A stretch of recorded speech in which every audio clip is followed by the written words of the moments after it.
우리가 사는 이 시대는 어느 때보다도 종말 의식을 아주 절실히 느끼는 이런 시대에 살고 있습니다. 특별히 성경은 마지막 때에 무서운 환난이 임할 것을 말씀하시죠. 그리고 예수님께서는 마지막 때의 징조를 여러 가지로 말씀하셨는데, 거짓 선지자가 출현하고 전쟁과 지진과 기근과 그리고 사람들의 그 분열, 사랑이 식어지는 이러한 여러 가지 사회의 형태를 말씀하셨습니다. 특별히 지금은 전 세계가 무역 전쟁으로, 또 관세 문제로, 그리고 전쟁으로, 정치적인 혼란으로 많은 분열 가운데 혼란을 겪고 있어요. 이런 때에 믿음 생활을 제대로 잘 한다는 것이 얼마나 중요한가. 이 마지막 때는 결국 이 말세는 알곡과 쭉정이가 나눠지는 그런 시기이기 때문에 믿음이 있는 사람들은 결국 하나님께서 기뻐하는 그런 은혜의 자리에 있게 되겠지만, 믿음이 없는 사람들은 이 세상 풍조에 휩쓸려서 떠내려갈 수밖에 없는 그러한 삶이 될 수밖에 없는 거예요. 그래서 이 마지막 때, 특별히 환난의 때는 꼭 붙들어야 될 그 주님의 은혜가 아니면 승리할 수 없어요. 그래서 우리 성도님들은 환난 날에 정말 주님을 온전히 붙들고 승리하시길 예수 이름으로 축원합니다. 환난 날에 꼭 붙잡아야 될 것이 무엇이냐? 첫째는 나의 구원은 오직 예수, 오직 하나님뿐이다 하는 거예요. 요한복음 16장 33절에 보면 너희가 세상에서 환난을 당하나 담대하라, 내가 세상을 이겼노라. 이 세상을 이기신 예수, 그 주님께서 건져주셔야 승리할 수 있는 것입니다. 시편 50편 15절에는 환난 날에 나를 부르라, 내가 너를 건지리니 네가 나를 영화롭게 하리로다. 환난 날에 어떠한 시험과 어려움이 있다 하더라도 우리 주님을 붙들면, 우리 주님이 건져주시면 승리하게 되는 줄로 믿습니다. 두 번째는 철저히 회개하는 삶이 되어야 합니다. 여러분, 역대하 7장 13절로 14절에 보면 혹 내가 하늘을 닫고 비를 내리지 아니하거나 혹 메뚜기로 토산을 먹게 하거나 혹 연병으로 내 백성 가운데 유행하게 할 때에 내 이름으로 일컫는 내 백성이 그 악한 길에서 떠나 스스로 겸비하고 기도하여 내 얼굴을 구하면 내가 하늘에서 듣고 그 죄를 사하고 그 땅을 고칠지라. 전염병이나 환란이 이 세상에 들이닥쳤을 때 하나님의 이름을 경외하는 하나님의 신실한 믿음의 자녀들이 하나님의 이름을 부르며 간절히 회개하고 하나님의 얼굴을 구할 때 하나님께서 그 기도를 들으시고 그 땅을 고쳐주시겠다고 말씀하셨습니다.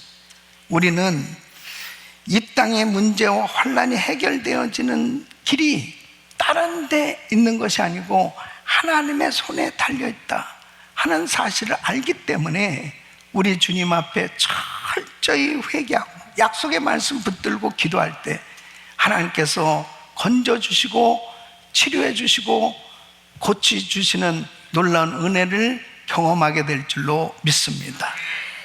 세 번째는 주님의 재림을 준비해야 하는 것입니다. 마지막 때에 이 징조 가운데 하나, 바로 주님의 날이 가까웠다고 하는 것이죠. 그러므로 주님이 오실 날이 가까울수록 깨어 준비해야 됩니다. 여러분, 깨어있으라 하는 말씀이 성경에 보면 무려 22번이나 이렇게 기록되어 있을 만큼 강조하고 있습니다. 왜 깨어있어야 되는 거예요? 깨어있어야만 준비할 수 있기 때문에 그렇습니다. 그리고 그 무서운 환난 가운데서 하나님의 은혜로 회복될 수 있고 그리고 승리할 수 있기 때문에 깨어있는 것이 얼마나 중요한지 모릅니다. 사람들이 무사, 안일, 태평, 그리고 영적인 태만함, 영적 무력감 이런 데 깨어있지 않냐면 결국 승리할 수 없는 것입니다. 여러분, 금년도가 대한민국이 8.15 광복 80주년이 되는 해입니다. 일본에게 왜 나라를 빼앗겼어요? 당시 조선의 지도자들을, 이 백성들이 영적으로 깊은 잠에 빠져 있었습니다. 일본은 그 서양 문물을 받아들이고 근대화를 이루고, 그리고 나라가 강대국으로 변모하고 있었지만 당시 조선은 그런 문물을 받아들이지 못하고 변화의 시대를 준비하지 못한 채 당파 싸움만 계속하고 있었습니다. 이 무사 안일 속에 허송세월을 보내고 있었습니다. 결국은 비참하게 나라를 빼앗기고 36년 동안 그 고통과 수치를 감내해야 됐습니다. 이렇게 깨어있지 못하면, 분별하지 못하고, 그리고 준비하지 못했을 때 결국 실패하는 그러한 삶이 되어지는 것이죠. 여러분, 6.25 전쟁도 마찬가지예요. 1950년 6월 25일 북한 김일성은 그동안에 철저히 전쟁을 준비했습니다. 그리고 6월 25일 이제 날을 정해서 남침을 한 거예요. 그런데 당시에 남한은 최전방에 있는 군인들이나 장교들조차도 휴가를 보내면서 전혀 북한의 그런 전쟁 준비한 거 눈치채지도 못하고 안일하게 지나다가 결국은 3일 만에 완전히 나라가 다 전쟁에서 실패하면서 결국은 미군과 유엔이 도와주지 않았으면 아마 공산주의 국가로 그렇게 전락했을 것입니다. 이렇게 깨어있지 못하면, 준비하지 못하고, 그리고 안일하게 살다가 결국은 실패를 당하게 되는 거죠. 사랑하는 성도 여러분, 오늘날도 마찬가지입니다. 영적으로 자고 있는 사람들, 왜 이런 환난 가운데 우리가 살고 있는지, 왜 이런 고난이 우리에게 왔는지 깨닫지 못하면 결국은 이 시대를 분별하지 못하고 불안하고 부정적인 생각에 사로잡혀서 시대를 분별하지 못하고 두려움 가운데 살다가 결국은 낭패를 당하고 마는 거예요. 그러므로 영적인 잠에서 일어나야 되는 것입니다. 깨어나야 되는 것입니다. 그래야 승리할 수 있어요. 그 왜 깨어 있어야 되냐? 첫째는 시험에 들지 않기 위해서 깨어 있어야 되는 거예요. 예수님께서 마태복음 26장 41절에 이렇게 말씀하시죠. 시험에 들지 않게 깨어 있어 기도하라. 마귀가 계속해서 시험을 가져다 줍니다. 여러분, 베드로는 예수님의 제자로 주님 곁에 있었어요. 그런데 주님께서 몇 번이나 제자들에게 시험에 들지 않게 깨어 기도하라고 말씀하셨지만 영적인 잠을 자다가 결국 베드로 예수님을 3번씩이나 부인했고, 여러분, 가룟 유다는 더 나가서 마귀가 그 마음에 들어가서 예수를 팔고 결국 자신은 완전히 인생 모든 것을 다 잃어버리는 실패자가 되지 않았어요? 깨어있지 않으면 누구든지 이렇게 시험에 빠질 수 있는 거예요. 그래서 깨어있어야 시험을 물리칠 수 있습니다. 또 마귀를 대적하기 위해서 깨어있어야 되는 것입니다. 베드로전서 5장 8절로 9절 보면 근신하라 깨어라, 너희 대적 마귀가 우는 사자같이 두루다니며 삼킬 자를 찾나니 너희는 믿음을 굳게 하여 저를 대적하라 그랬습니다. 이 마귀가 계속해서 성도들을 공격하고 있는데 우는 사자같이 두루다니며 삼킬 자를 찾는다는 거예요. 마귀가 어떤 모습으로 나타나느냐? 많이 뿔 달린 모습으로 내가 마귀라고 자기의 어떤 정체를 드러내면 우리 예수 믿는 사람 다 이길 수 있죠. 그런데 이 마귀는 아주 교묘합니다. 이단 사설 이러한 것들로 교묘하게 위장해서 그렇게 공격을 하는 거예요. 마치 예수 잘 믿는 사람처럼 위장해서 교회 안에 들어와서 교인들을 미혹시킵니다. 이 이단들의 수법이에요. 신천지가 그러지 않습니까? 그런 식으로 교회를 분란시키고 그리고 사람들을 진리에서 떠나게 합니다. 요즘은 이 선교지가 정말 심각해질 정도로 이단들이 여러 가지로 현지 지도자들을 미혹시키고 있습니다.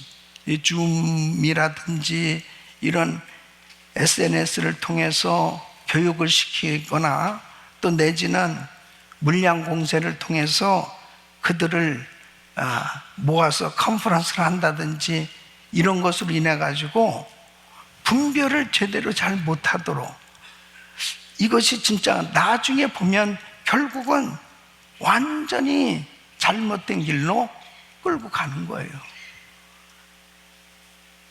여러분, 깨어서 원수 마귀가 여러 가지 방법으로 공격하고 있는 것을 물리칠 수 있기를 예수 이름으로 축원합니다.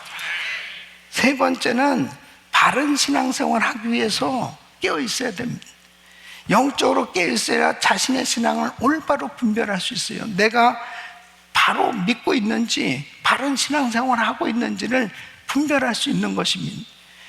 여러분, 주님께서 요한계시록에 소아시아 7개 교회에 성령께서 친히 말씀하신 것은 그 교회를 분별해서 말씀하시잖아요.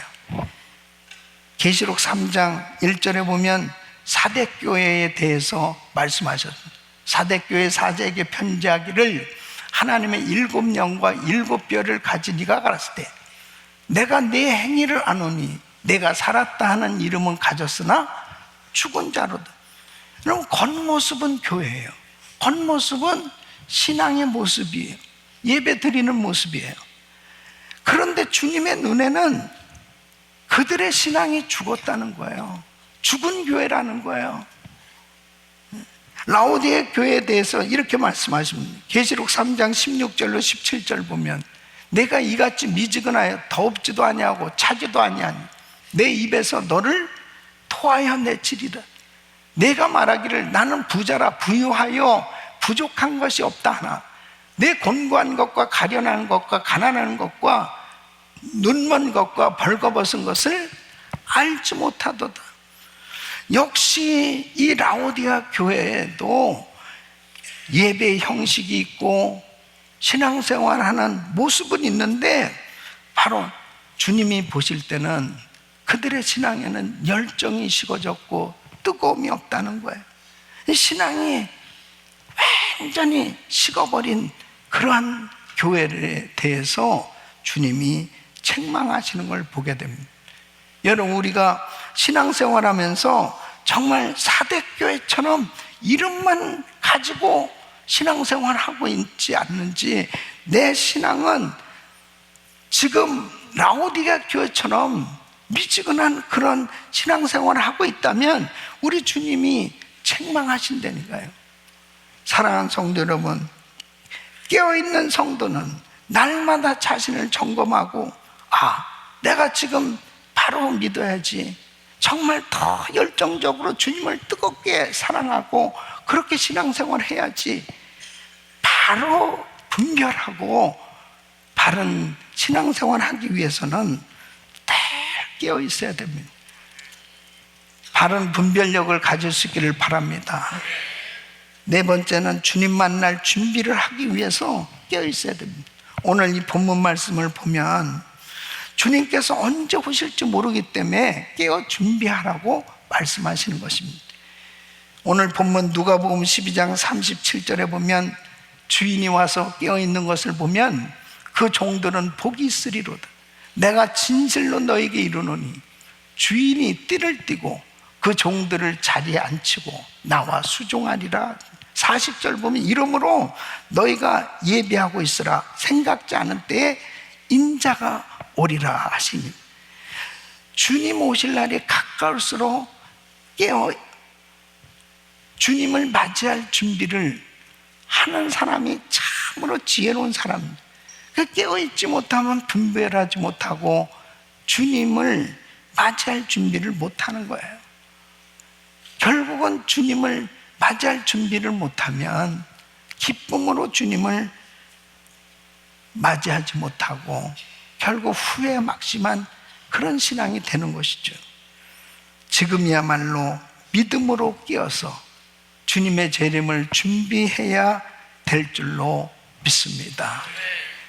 찰스 알렌 박사는 미국 교회를 대상으로 조사한 통계를 발표했는데, 교인 중 20%는 주일 예배에 거의 출석하지 않는다.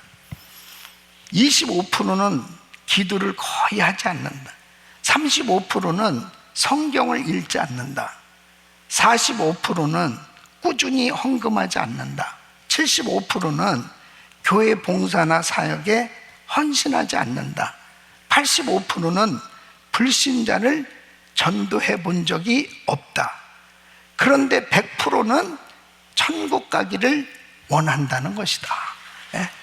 그러니까 여러분, 이 통계를 보면 분명히 교인이에요. 그렇죠? 분명히 교인이에요. 그런데 실제로는 영적인 잠에 빠져 있는 모습을 말하고 있는 거죠. 이게 마지막 때의 교회들의 모습입니다. 교인들의 모습입니다. 그러니까 요즘 AI 시대로 얼마나 편리한 정보들, 모든 것들을 그냥 순간적으로 다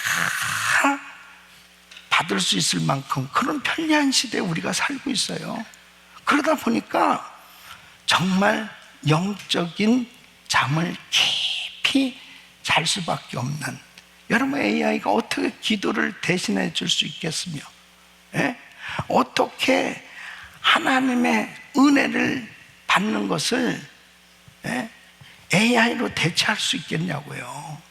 그러니까 마치 라오디게 교인들이 물질적으로 부유한 것이 마치 영적으로 자신들이 부자인 것처럼 생각할 수 있는 착각, 이것이 오늘날 우리 이 시대에 살아가는 우리들의 그런 삶의 신앙의 모습이 되어질 수 있다면 정말 정신을 차리고 깨어 있어야 바로 내 자신의 신앙을 정직하게 하나님 앞에 드러내고 하나님의 은혜를 받을 수 있는 줄로 믿습니다. 여러분, 성경에 보면 깨어있지 못한 삶을 산 사람들을, 여러 사람들을 기록하고 있는데, 예를 들어서 요나를 보십시오. 요나는 선지자예요. 하나님의 종입니다. 그리고 하나님의 말씀을 분명히 받은 사람이에요. 그런데 깨어있지 못했단 말이에요. 이 깨어있지 못하다는 것이 중요한 거예요. 이 깨어있지 못하니까 영적인 잠에 빠져 있으니까 아무리 하나님의 말씀을 들었다 하더라도, 심지어 주의 종이라 하더라도 하나님의 말씀에서 벗어난 불순종의 삶을 살게 된단 말이에요. 그러니까 요나서 1장 1절에 보면 여호와의 말씀이 아미떼 아들 요나에게 임하니라. 하나님의 말씀이 임했다니까요. 너는 일어나 저 큰 성읍 니느웨로 가서 그것을 쳐서 외치라. 그 악독이 내 앞에 상달하였음이니라. 하나님 말씀도 다 들었어요. 자기가 무엇을 하면 살아야 될지도 알아요. 그럼에도 불구하고 영적인 잠에 빠지니까 불순종하는 거예요. 니느웨로 가야 되는데 다시스로 가는 겁니다. 그래서 요나서 1장 3절에 보면 요나가 여호와의 낯을 피하려고, 하나님의 종이 하나님의 얼굴을 구하면서 살아야 되는데 어떻게 하나님 낯을 피합니까? 그러면서 뱀이 창에 들어가서 정말 잠을 자는 거예요. 결국은 풍랑을 만났어요. 하나님의 은혜로 이 요나가 물고기 뱃속에서 회개하고 다시 사명을 찾았지만, 영적인 잠을 잔다는 게 이렇게 하나님의 축복을 받을 수 있는 기회를 놓쳐버리는 거죠. 하나님께 쓰임받을 수 있는 기회를 놓쳐버린다는 거예요. 그래서 우리는 깨어 있어야 되는 거죠. 여러분, 노아 보세요. 그렇게 죄악이 관영한 세상 가운데서도 노아는 하나님의 은혜를 받았어요. 하나님의 은혜 가운데 살았을 때 하나님의 음성이 들려줬고, 다른 사람들이 보면 다 미쳤다고 할 때 자신은 방주를 준비했다니까요. 그리고 정말 홍수 심판이 확실하게 임했을 때 그 노아와 노아의 가족들은 다 구원받잖아요. 자, 거기까지는 긴장을 풀지 않았어요. 그리고 순종하면서 누가 뭐라고 그래도 하나님의 음성을 들으면서 잘 준비를 했어요. 그런데 홍수 심판 이후에, 자, 이제 구원받았어요. 그 다음에 포도주에 취해서 부끄러운 모습을 자녀들에게 보입니다. 그리고 이 영적으로 깨어있지 못하니까 그 자기의 부끄러운 것을 보고 말한 그 아들을 분노 가운데서 저주를 해요. 자, 이렇게 은혜 받은 사람이 깨어있지 못하니까, 영적인 잠을 자니까 정신을 못 차리는 거예요. 잘못된 길로 가는 거예요. 사랑하는 성도 여러분, 누구나 마찬가지예요. 어느 누구도 깨어있지 못하면 말씀에서 벗어나게 되고 시험에 넘어지고 분별을 하지 못하고 잘못된 길로 걸어가게 되는 거예요. 그렇기 때문에 저와 우리 성도님들은 환난의 시대에 더욱더 말씀 앞에 깨어 있어야 될 줄로 믿습니다. 영적인 잠에서 일어나야 돼요. 그래야 우리는 승리할 수 있습니다. 조금만 기도하던 것들이 응답되어지고 환경이 좀 나아지고 뭔가 살만하게 되면 이 자꾸 영적인 잠에 빠지는 거예요. 신앙이 과거에는 그렇게 뜨겁게 열심히 기도하고 그리고 그 심령에 불이 있었어요. 그런데 어느 순간에 보니까 그 심령에 불도 꺼지고 열정도 식어지고 타성해져진 그런 크리스찬의 삶을 살게 되지 않습니다. 사명도 잃어버리고 그렇게 살게 됩니다. 이 환난의 때에 정말 긴장 풀지 않고 승리하는 삶이 될 수 있기를 예수 이름으로 축원합니다. 긴장 풀지 않고 승리하는 삶이 되려면 어떻게 깨어 있어야 하느냐? 오늘 이 본문 말씀은 우리에게 해답을 주고 있습니다. 오늘 이 말씀 잘 들으시고 저와 우리 성도님들은 끝까지 긴장 풀지 않고 깨어 잘 준비하면서 승리하는 삶 될 수 있기를 예수 이름으로 축원합니다. 그 첫째는 허리에 띠를 띠고 깨어 있어야 한다 하는 것입니다. 여러분, 오늘 이 본문 누가복음 12장 35절에 보면 허리에 띠를 띠고 등불을 켜고 서 있으라 그랬습니다. 자, 허리에 띠를 띠고 사도 바울은 하나님의 전신갑주를 설명할 때 에베소서 6장 14절에 이렇게 말씀하셨어요. 그런즉 서서 진리로 너희 허리띠를 띠고 그랬습니다. 이 허리에 띠를 띈다는 것은 곧 말씀으로 무장한다는 거예요. 이 진리의 말씀으로 준비될 때 시험을 분별하고 이 미혹을 이길 수가 있는 것입니다. 말씀으로 무장하지 않으면 쉽게 흔들려요. 말씀으로 준비된 사람만이 어떤 상황 가운데서도 흔들리지 않고 바르게 분별하고 바른 길을 걸어갈 수 있는 줄로 믿습니다. 어떤 집사님이 이 술회사 광고부서에서 일을 하게 됐는데 열심히 광고를 잘 만들어서 매출도 올리고, 그러니까 그 사장님으로 하여금 인정도 받아서 이 보너스와 또 높은 보수를 받으면서 승승장구하고 있었던 거예요. 그런데 이 집사님 은혜를 받고서 늘 마음이 불편한 거야. 이 광고를 잘 만들려면 어떻게 되겠어요? 술 회사인데 많은 사람들을 술을 유혹해야 되는 거예요. 잘 마시도록 계속 술을 마시고 싶어하는 마음을 갖도록 유혹하는 거예요. 또 그 광고 속에 거짓이 섞여 있잖아요. 예? 말씀이 마음을 계속 찌르는 겁니다. 말씀이. 결국 그는 결단을 합니다. 높은 보수를 버리고 보잘것없는 부서로 선택을 한 거죠. 사람들은 아이고 이 바보야, 뭐 다 이게 뭐 직장인데 그러면서 왜 그 좋은 부서를 버리고 그렇게 하느냐고 그런 손가락질을 하는 거예요. 그런데 그는 은혜를 받고 이런 간증을 하는 겁니다.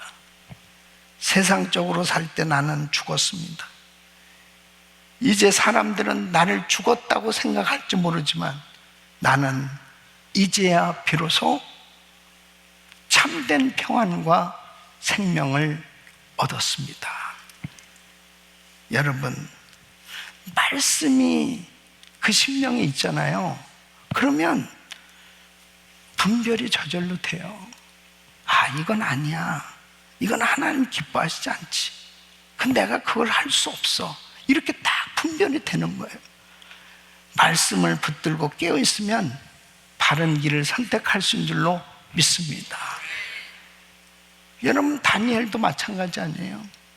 어린 나이에 바벨론에 포로로 잡혀갔어요. 왕의 상에서 나오는 산의 진미를 먹을 수 있는 것은 특권이에요. 아무나 왕의 상에서 나오는 그 산의 진미를 먹을 수 있는 게 아니에요. 그런데 어린 나이에 이 다니엘 말씀이 있었단 말이에요. 그러니까 나는 우상에게 드려진 음식을 내 몸으로 더럽힐 수 없다.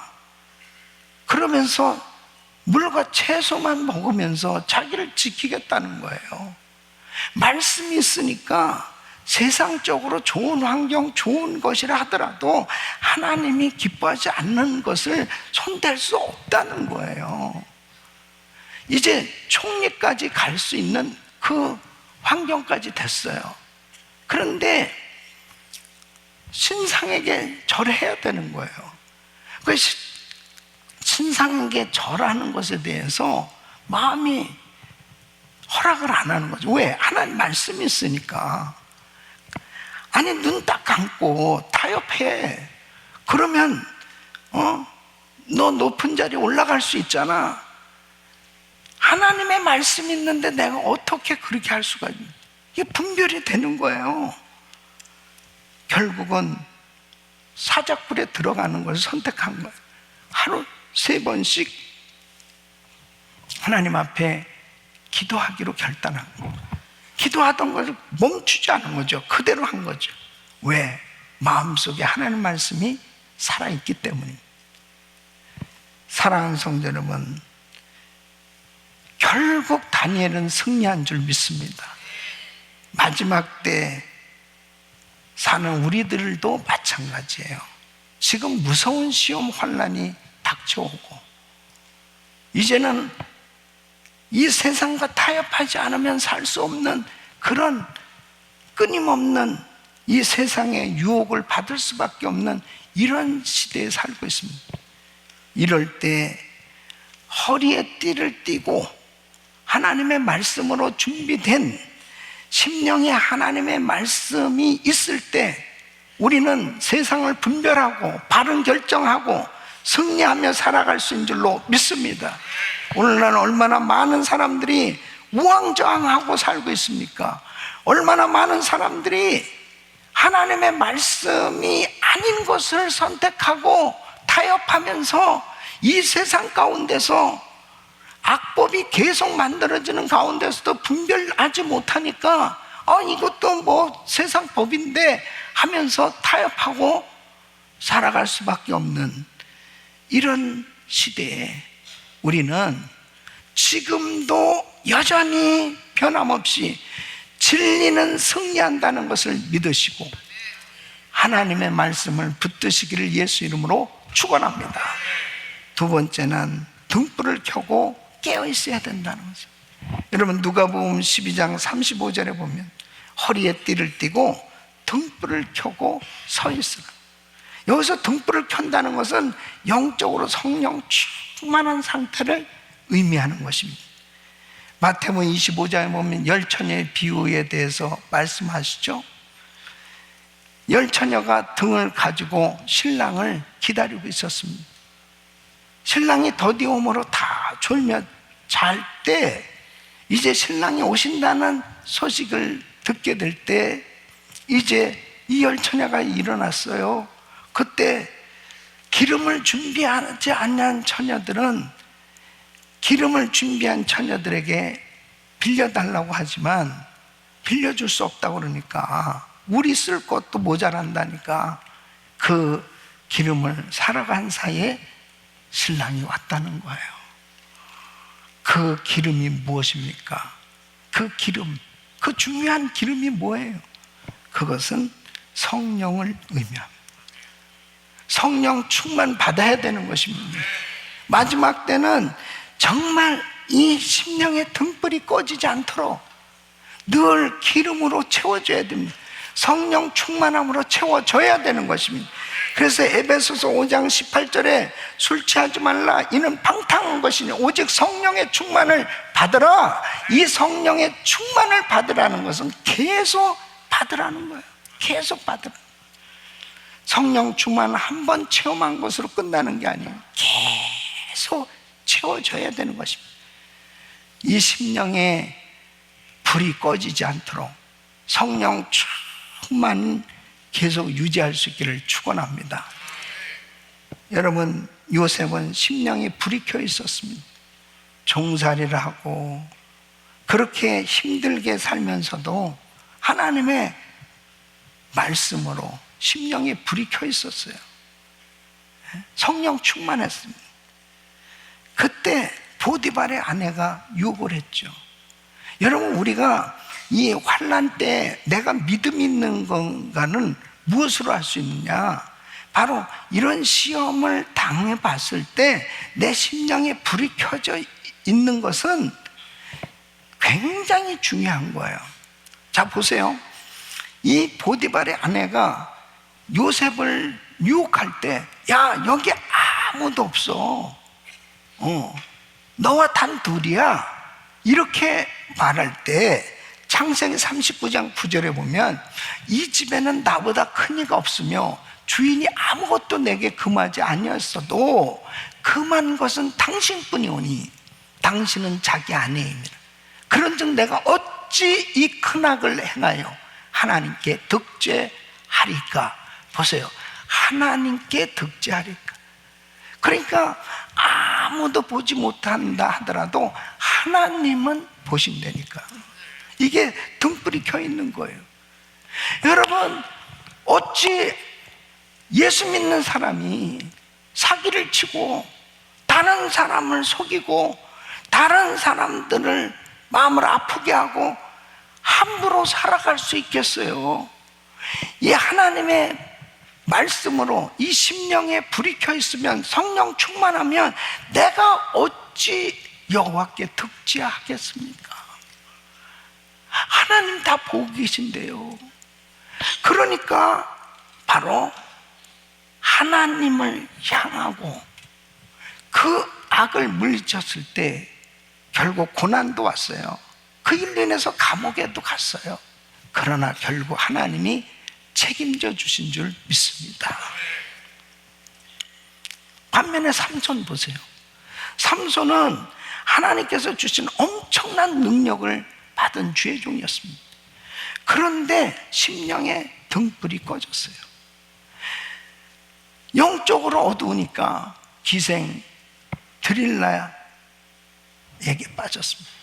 결국 하나님의 종으로서 사명도 잃어버리고 두 눈도 뽑히고 원수들에게 조랑을 당하는 비참한 신세로 전락합니다.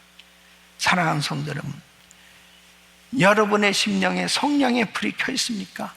여러분 심령에 성령의 불이 꺼졌습니까? 여러분 심령의 등불이 켜 있는지 꺼졌는지 한번 살펴보세요. 켜 있습니까? 꺼져 있습니까? 헬로? 에? 기도의 불이 켜 있기를 바랍니다. 예배의 불이 켜 있기를 바랍니다.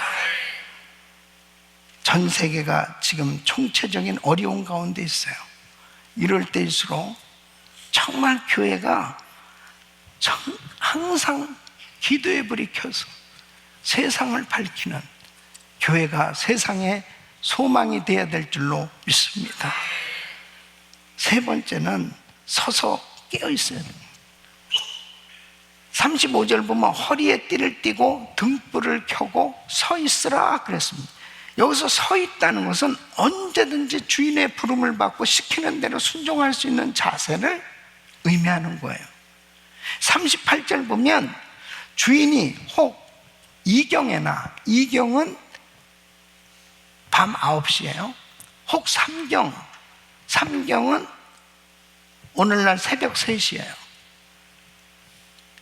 일어서도 종들의 이같이 하는 것을 보면 그 종들은 복이 있으리로다 그랬습니다.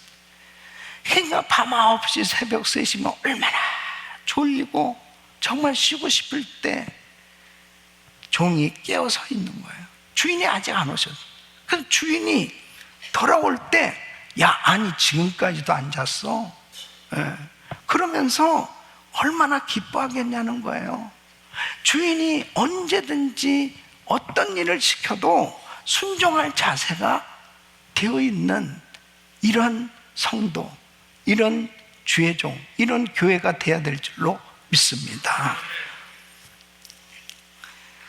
제가 한국에 나가서 부흥 집회를 인도하고 또 사역을 할 때 이 한국의 저녁 시간이 이 우리가 살고 있는 미국에는 완전히 한밤중입니다. 그러니까 저녁 집회가 7시잖아요. 그러면 이 LA 시간은 새벽 2시. 그럼 7시 반, 8시면 새벽 3시. 그 시간이니까 가장 졸리는 시간입니다. 그래서 저는 사실은 거의 저녁 집회 할 때는 저녁 식사를 안 하죠. 아무리 좋은 음식 무슨 이야기를 해도 안 먹습니다. 저녁 식사를 하고 저녁 집회에 참석하면 그 교회 대표 기도하는 장로님이 기도를 오래 하면 입신에 들어가는 수도 있어요. 그래서 정신을 반짝 차리고 집회에 집중하죠. 그래서 식사를 안 해요. 또 기도하기 위해서도 필요하고. 저는 사실 제가 이렇게 긴 시간을 한국에 나가서든지 해외 집회할 때 우리 중보기도팀들에게 너무 감사하게 생각하고 우리 성도님들에게 고맙게 생각하는 것은 사실 이렇게 릴레이로 금식 기도도 하시고 철야 기도도 하시고 정말 잠도 제대로 못 주무시면서 저를 위해서 늘 기도해 주시는 우리 성도님들이 있기 때문에 제가 밖에 나가서 사역할 때마다 성령님이 역사하고 계신 줄로 믿습니다. 이렇게 오랫동안 한국에서 사역하고 돌아오잖아요. 그러면 이 주일날 이 오전 시간은 또 한국으로는 완전히 한밤중입니다. 지금이 이제 새벽 기도할 시간이에요. 그러니까 일부 예배부터 하면은 이 새벽 2시부터 해서 이제 지금 꼬박 지내는 거예요. 저는 지금도 정신을 차리고 설교하고 있습니다.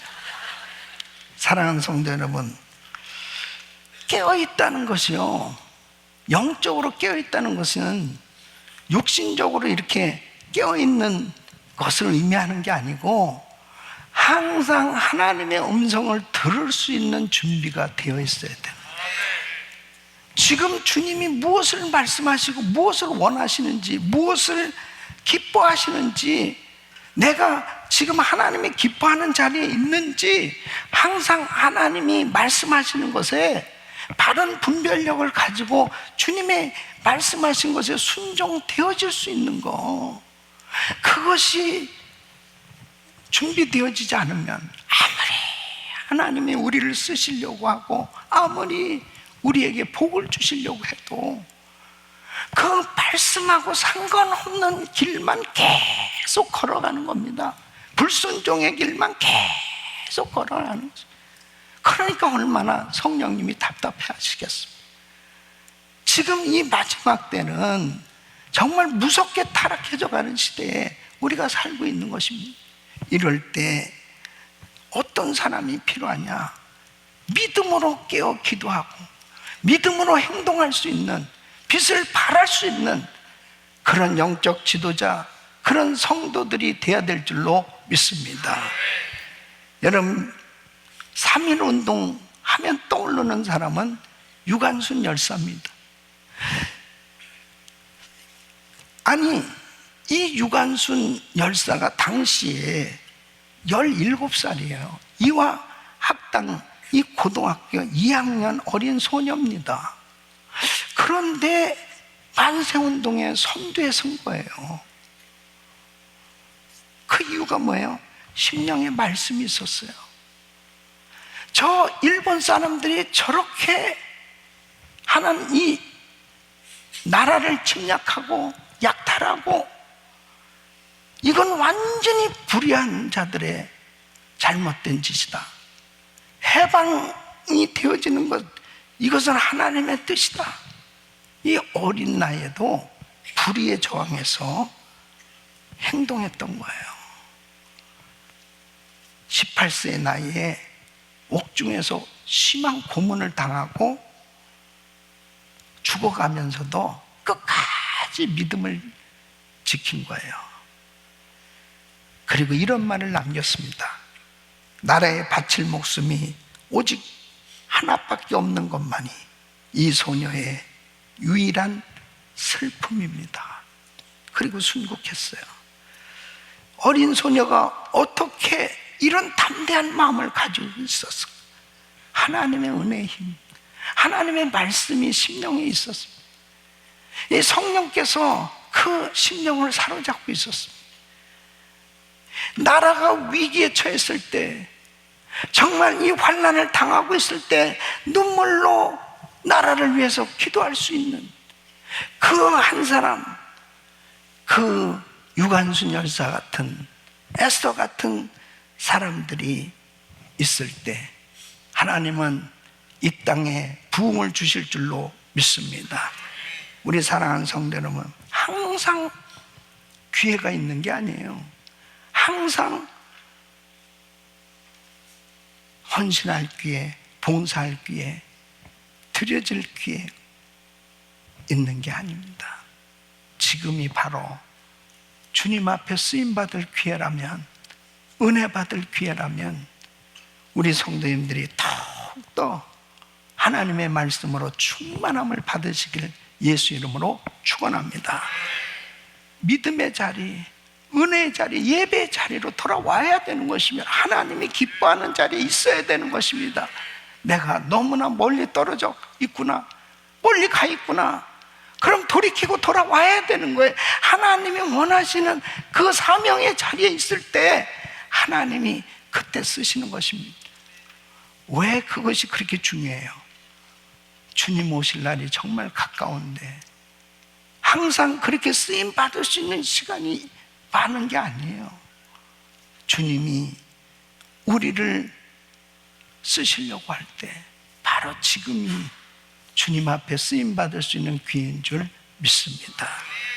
우리 귀한 성도님들, 믿음으로 일어나야 돼요. 믿음으로 깨어 기도해야 됩니다. 그럴 때 하나님은 우리의 기도를 들으시고 이 땅을 고쳐주시고, 그리고 주신 사명 감당할 수 있도록 축복해 주실 줄로 믿습니다. 오늘도 우리 귀한 성도님들의 심령에 성령 충만함이 임해서 늘 성령께서 부어주시는 은혜로 승리하는 삶 되시기를 예수 이름으로 축원합니다.